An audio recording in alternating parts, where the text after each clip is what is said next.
Hello and welcome. This is Tae Kwon Do training. I'll be your instructor for today's show, Bob Lemire. What I'd like to do on today's show, again, basic. Here we go. Palm attack. All right. I don't know if anybody knows what a palm attack is if you're not into the martial art world. But instead of a punch sometimes, using your palm of your hand, all right, the bottom of your heel, the heel palm of your hand, all right, straight up, all right. It's an unbelievable attack for the jaw and the nose, the bridge of the nose. Any part of the face, but and even the chest. And that's kind of good if someone's going to grab you. Instead of trying to punch and getting a weak punch, you're coming up straight. And I'm going to show you how to use it. And then also something that would coincide with that, whether it's a knife hand or a reverse knife hand, ridge hand, maybe a push kick. So if someone's coming at you and they're aggressive or they want to grab you, and they're like this, you know, or they grab you with one hand. Once someone does something like that and commits themselves with their hands, and you watch and you're quick enough, if you come in and they're really close now, you come in and do the right move, you're going to stop them dead, all right? And as I say, you get hit with a palm hand, all right, or a palm attack to the bridge of the nose, you're going to destroy the nose. You hit the side of the jaw, all right? You break that jaw, all right? It doesn't take much power. You think, oh, you're going to have a lot of power. No. All you have to do is take your palm and just touch the side of your jaw like that.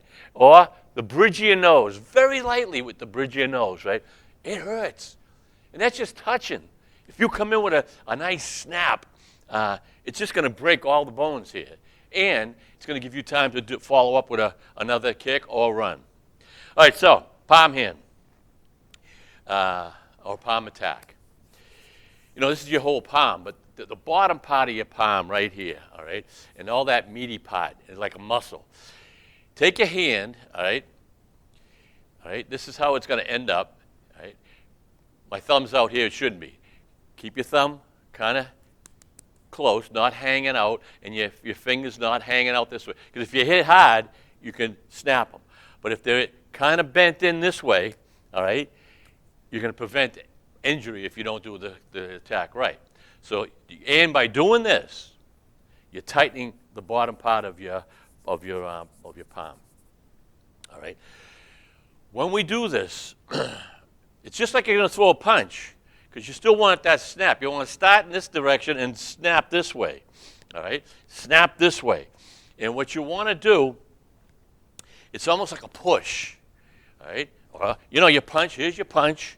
Here's your attack, all right? Pushing, all right? You're pushing. And if you can get that hip jog, work that hip jog, you're going to double your power. Now, I could do a palm attack without any kind of movement in my body. Look at no hip jog, and that would be powerful. But if I snap it, and when I snap, you notice whenever you do any kind of movement with a snap or your upper body and stuff, you want your body loose. And normally I say you can work in a fighting, a natural stance or a horse riding stance. But the minute I want to do an attack, I get into almost my little fighting stance, because that gives you balance. All right. So your fighting stance, you're gonna keep your body relaxed, just like you're walking. All right. Your hands are going to be up. Somebody's coming at you. Always start bringing your hands up. When someone wants to grab you or anything, don't leave your hands down like this. All right? Now you got to pick them up and you're flailing, but you bring your hands up here and you're in a ready position. All right? You're ready to fight, and you're ready to block. So someone's coming up quick, and just doing that takes seconds, but that 1 second quicker because you're already there is going to probably save you from getting punched yourself or attacked. Someone's coming in, you're here, bring your hands up, boom, right here. It's not hard to find the bridge of the nose or just go for the face. You hit the jaw with the bridge of the nose, you're going to do some damage. You come in here hard to the chest, and you hit hard enough, you're going to hit the solar plex. The solar plex is right where your rib cage meets.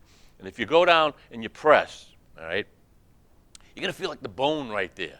So you press and you feel, and that is sensitive. Press it hard, all right? Press it, and you're going to, whoa, whoa. You hit that hard, all right, with a punch or an elbow, all right, or palm attack. Take the breath right out of you, and the pain will be enough to stop your attacker from coming at you. So you're minding your own business as usual, and here comes the tough guy. He's coming in, going to grab you. Bah! All right, boom. Now, if you missed, go again. 1, 2. You hit him, or you hit him twice. Blood's going to start coming. Nose is going to break, guaranteed. You know, you can be the best bodybuilder in the world. You can't build up your nose. You can't build up your the muscles in your nose to withstand any kind of attack. So that's a good thing. There's all parts like that in your whole body. All right, you cannot build muscle around it to protect that spot. They're vulnerable spots. That's what we call vulnerable spots. They're all over your body. That's why you learn where they are. You don't have to be a strong guy or a strong woman to hit that spot. So if you come up here, maybe right, left, all right? Right, boom. He moves back, punch, left, all right? Or left and right with a punch. Palm attack to the nose, boom. That slows him right down. Now, the thing is, you like to stun them, all right? And that'll stun him. But maybe it won't stop him. Who knows? He broke his nose, but he's just a crazy guy. So you hit him. You hit him, and for that split second, he's trying to regain composure. Push kick, all right? Because he's in close. A front snap, you jam up. See, a front snap, we come up and out. A push kick, we push this way. You're trying to hit with the knife edge part of your foot or the back heel when you do a push kick. Now, push kick and the palm attack are kind of like the same. They're like brother and sister of the kick and the hand attack. Right? Palm is like a push, almost pushing. Right? Bah! Right? And a push kick, you come up, boom. I call it like knocking the door down. You're going to break the door down. Open the door, I break it down. And then open the door, and it's like, boom. All right? You want a chamber. You're chambering way up here, down. You're chambering way up here. But when you chamber for a front snap, you do this. When you chamber for a push kick, you keep your foot this way, not this way, so that you're already in position. Okay? It makes sense. And it's boom. Right? It's a push. So you've stunned them. They're right on top of you. You stun them with the palm attack to the nose. The nose is broken. They're kind of stunned, but they're still there. Then you push him out of the way. Then you run. All right? If he falls down, now he's in another world. He just got his nose broken and he got pushed back. For some reason, it just comes to me, if you have high heels on, good luck with that. And then you just, with the push kick. But we won't even go there. So if you have shoes on, sneakers or real shoes, and you do that, now it's a hard push. It's almost like a front snap with that pointy attack. You're not just pushing, you're snapping hard, and you're coming. And when you do that, you can do the push kick to the groin. Well, you can actually do it to the knees. Push down. You're going to break the knee if you hit it right. I think they say 8 pounds of pressure breaks a knee or dislocates a knee or whatever. 8 pounds of pressure is no pressure at all. A little guy, a little kid, if got you right on the side of the knee, would put you down. All right? Very weak. Our knees are so weak, even though the muscles around it could be strong, the joints can only take so much power, or pressure, excuse me. So if you hit someone there, and then boom, you come right down on their knee, or to the groin area, right? Up groin area. I'm pushing. Boom. Notice after I hit, boom, I chamber back and stay in my position, all right? A fighting position. I don't kick and come down. All right? You see, when I do that, I exaggerate a little. I kick and then I drop down. Well, that's what you're going to feel like. Always stay in control. You kick, and whether you come down this way or you kick and you come back this way, stay in some kind of some kind of stance. And that stance should be, I call it a fighting stance. We do have back stances and we have fixed stances, but the fighting stance is the basic, and I want you to know the fighting stance. You don't want to fight, you can't fight like this, right?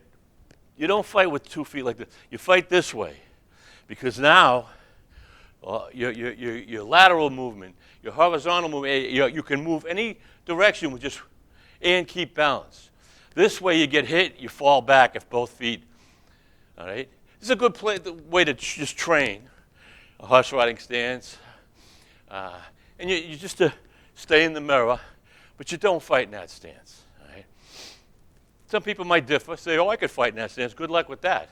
Because if I get the mobility and you don't, you can't move from this stance. You can't move around. But you can from this. You can dance. You can float like a butterfly and sting like a bee. All right? I like throwing little things like that in. Some people get it, some people don't.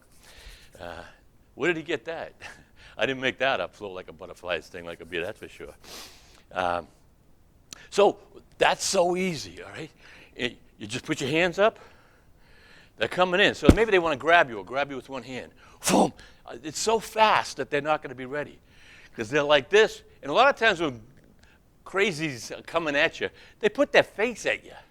Right? They come in this way head first, which is probably the worst thing they could have done for themselves. Because now they're meeting you if you want to meet them halfway. All right? And they're giving you, here's my target. Boom! Straight in. All right? You get hit, and I hope the tongue ain't out when you hit them here because they're going to bite their tongue right off. So they better be aware of how they're attacking you or how they're going to be bullying you around. It's so easy. Now, you get the palm attack, all right? Say you really want to get crazy, all right? You got the arc hand, all right? It's like a letter C, letter U, all right? Whew. Now, instead of punching, instead of palm attack, it's arc hand. This arc hand is lethal because what we're really trying to hit is the throat. If you do a palm attack or you do a punch, you're probably going to jam up and hit the bottom of your chin. If you practice an arc hand, all right, you can actually slide up the throat. Once you hit this Adam's apple or this whole throat area, you can dislodge it. Or they can't breathe. You're going to do some permanent damage. All right? And again, you're stunning them. Someone's crazy. They're going to kill you. You got to protect yourself. Right? So even if you didn't hit them hard and you went under, see, boom, bye, right here. Right? Then push. So you hit them, they're going to go like this, then you're going to push them, and they're going to go down. It's a 1-2 combination, that push kick. I always liked the push kick. Even when I was sparring, tournament action. It's kind of a fun kick if you're fighting someone, you're competing with someone who likes to come in and jam you. A lot of people do that to stop the fight in the way they jam you. They get as close as they can, and either wrap or your arms around each other. It gives them a break, right? And a lot of people do that. That's the way they try to set up their attack. I never liked it, and I would see right off the bat the people who would do it. So I would love to use the push kick, right? So I'd see them. I'd come in, and I'd see them come in. I'd meet them there because a lot of times when they jam, they come in and they go this way. The minute they do this and I hit them, they go down. And it's a basic kick. Look at it. Up and down, back and down. And what a workout. Do this in the mirror, both sides. You want to do stretching first. Don't do crazy amount of them in the beginning because you will get tired. This gets the whole core. Gets your stomach, gets all your muscles in your legs, tightens them up and works them. And in the meantime, you're learning self-defense. Tae Kwon Do to me is the perfect exercise, all right, for all around. Right? Keep you young, keep you in shape, burn calories like nothing else, and you're learning how to dissect any kind of attack and protect yourself or your loved ones. And a lot of the exercises, they're so easy you can learn in one day. And you'll want to practice it. Again, with your children, and I say this every program, your children, or if you want to do something with your friends, you have to pay attention and go easy. You make one wrong mistake, and you're going to take your friend down. Oh, watch what I can do. Oops, I wasn't ready. You can't do that. Now, especially with the palm attack, all right, you can extend it all the way, or it's a shot, all right, all the way, all right, or if they're really on top of you, bah, look at it, bah, all right, that's palm attack. Same thing with arc hand. Look, I don't even have to, he's right on top of me, bah, I just come up, all right. Once again, take it, go like this, as easy as you can now. You don't want to get hit with that at any speed, all right? And it gets even more lethal than that as you get higher in rank, because as you hit it, then there's a grab, all right? We won't even go there after that. It's as lethal as you can get, all right? So there's nothing you fool around with. And little children, I wouldn't even let them do it, all right? Or to the air. You don't want them in the schoolyard saying, oh, yeah, boom, you can't do that. And that's the problem with teaching young kids. Once they, instead of something that could have been easy, they use the lethal. So you tell them you don't use this unless it's totally necessary. And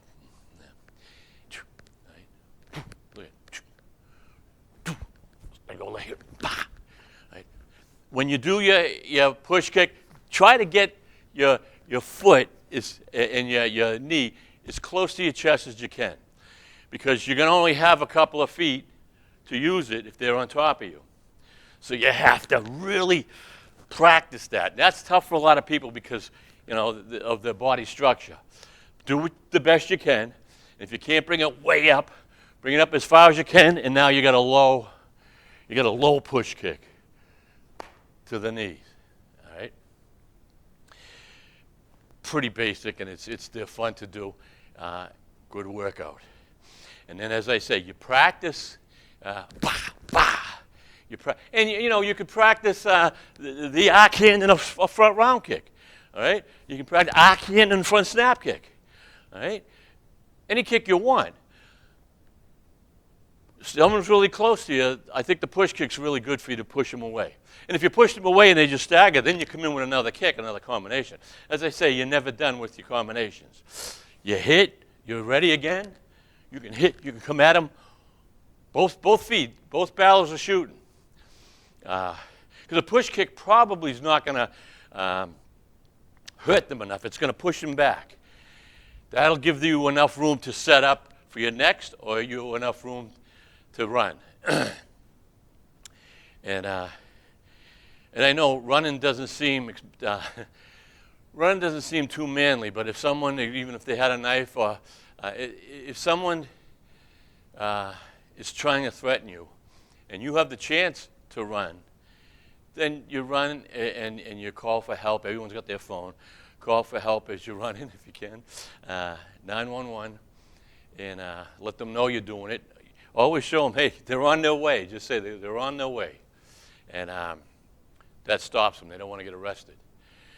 And you want to save your life. Your life is more important because even though they don't have a knife, they might have one in the back, or they might even have a gun.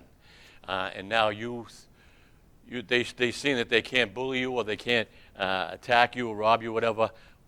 By scaring you, they come after their big, and you don't want to fight with that. Throw your wallet at them. Give them your wallet. Give them everything they want. A couple of dollars is going to save your life. It'll be a story you tell people, and you're not going to die or get shot and get, wounded. So always think of the safest thing, and avoid the confrontation at all costs. All right. And I know in today's world, it's hard. Confrontation is behind every bun driving today, as you know.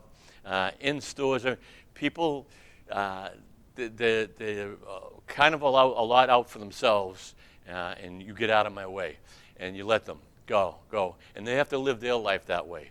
But if you can help people as much as you can, help them. All right. whether you're showing them martial arts or you're helping them with anything that they do, shoveling and stuff. And you watch how good you're going to feel, and you're going to build the support of people who love you, all right? I'm getting off the subject, but when things come into my mind, I know everybody wants to fight. Oh, yeah, look, I can do this. Well, we know that that's fine, but there's an alternative also. That's the last measure. And the martial arts is for you to help you to protect yourself, but to keep yourself in the best shape possible, all right? And to give you confidence, all right? And once you start learning, and you could start, I could show someone very first day, all right? I could show someone very first day. Within 2 weeks, I could say, show them the front snap kick. You could start teaching someone who never done the kicks within a week or two, all right? So it's a way to help people, all right? Oh, this is how you do a front snap kick, and this is the right way, and this is a side thrust kick. Wow, thank you very much, all right? And you're making friends, okay? So try to think of that. All right, so once again, palm, take your fingers, make sure, keep them bent this way.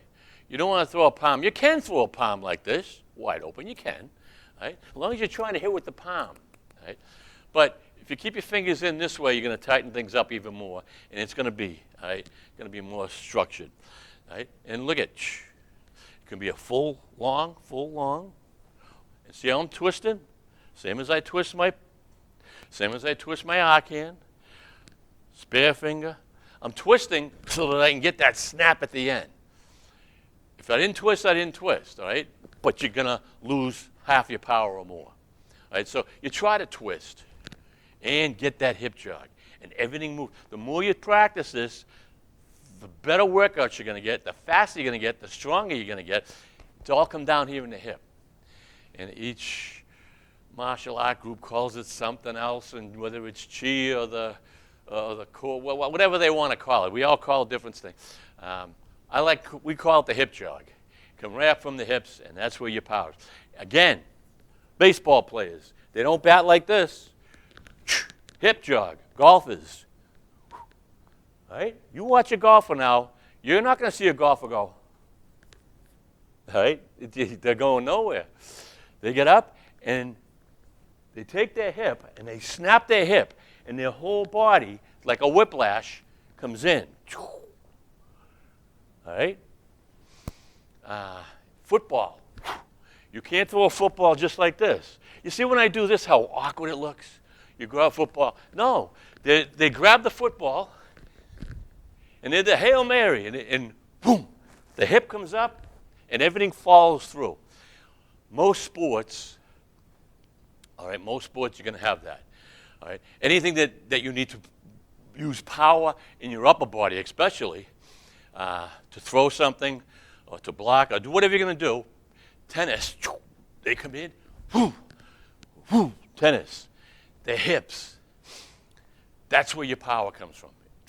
Comes right up, and it snaps more power from almost like being a whip. Like a whip would go, whoosh. It's whoosh, right? So, to practice, right, your hips, you can do nice parallel stance. You snap, everything's loose, you snap your hip, and you let everything, right? Fighting stance, snap, snap, snap, snap.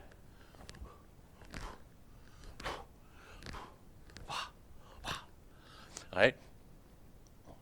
And just practicing that in the mirror for about 10 each side, you watch your stomach muscles starting to get hard, all right? Or painful because they're not hard yet if you're not working your core. All these exercises will trim the stomach.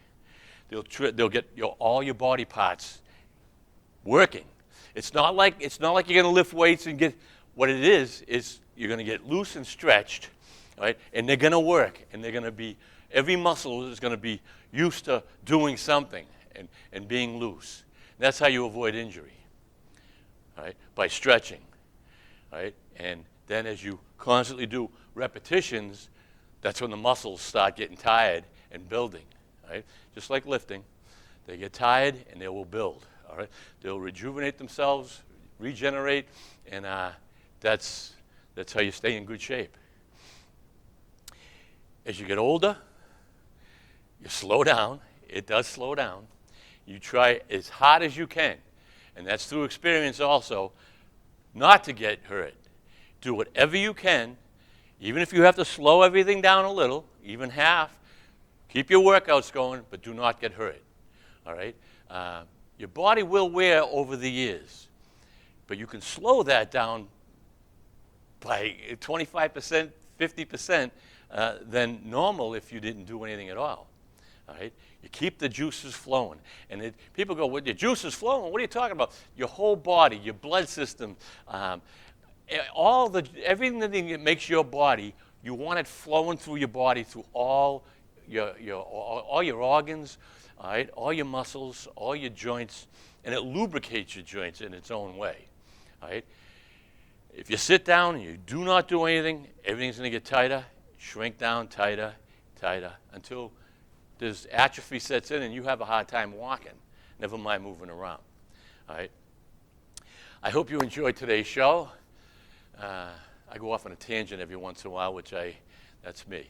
And if it comes into my brain, I don't want to forget it. I want you to know what I've gone through and my experiences in the martial arts. You can catch this on DrakeAtTV.org, all right, all our shows. YouTube, Tae Kwon Do training, Grandmaster Bob Lemire.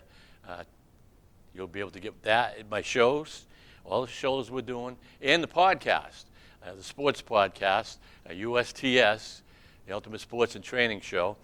Catch that on YouTube and DrakeAtTV.org.